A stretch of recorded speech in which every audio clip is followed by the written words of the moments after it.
Housing affordability is a challenge here in our city, but advocates say it gets even more challenging if you've got a disability. Well, that's the fate one man has been living with the past few years, as he calls an Etobicoke Park home, Marie Curtis Park to be exact. And if you could see, this is where he's living. This is a tarp. Behind this tarp is his bed, his most prized possessions, including his wheelchair. But his days are numbered. He's getting evicted tomorrow.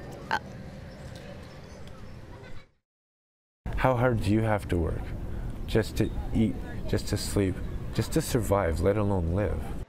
This is where Paul, a First Nations man, has been sleeping and working for the last 4 months, huddled in the corner of a building inside Marie Curtis Park. But his days are now numbered with this eviction notice the city issued, telling him it's against the law to camp in a public park without authority, and he has to be out by tomorrow.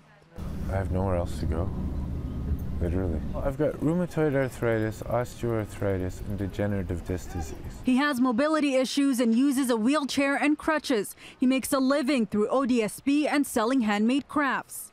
The 34-year-old says he's been ticketed numerous times for camping, twice last month, one for $135, the other for $60. Though Paul says he understands the eviction, finding housing has been challenging, even with a social worker helping him.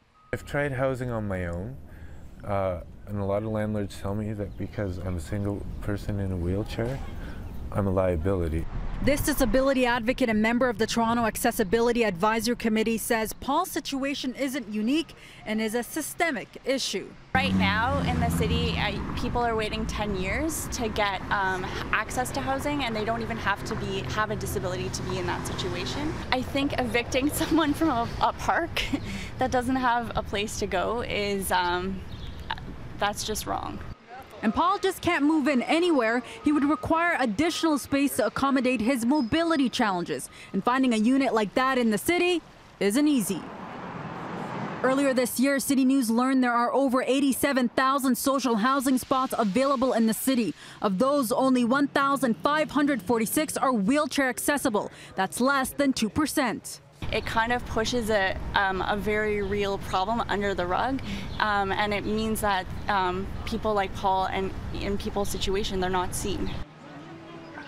For Paul, Marie Curtis Park offers more than just a bed. He's also formed a community with area residents. It gives me a lot of sadness, a lot of sorrow that a situation like Paul's is happening now, today. We need to take action and not let people like Paul fall through the cracks. Paul says he has gotten evicted in the past and twice already this year. His greatest fear, losing everything he's built and starting over from scratch. Tomorrow, that is one of the big options that they're going to push for, is putting me back into that same situation. Where's that going to leave you? Back on the street, broke, starting over again.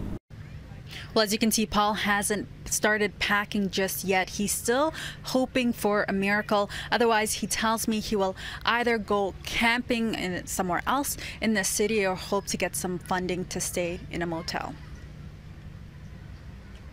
This story was sent to us by area residents who wanted to shed light on Paul's situation. If you have a story you want us to look into, here are all the ways you can get in touch with us.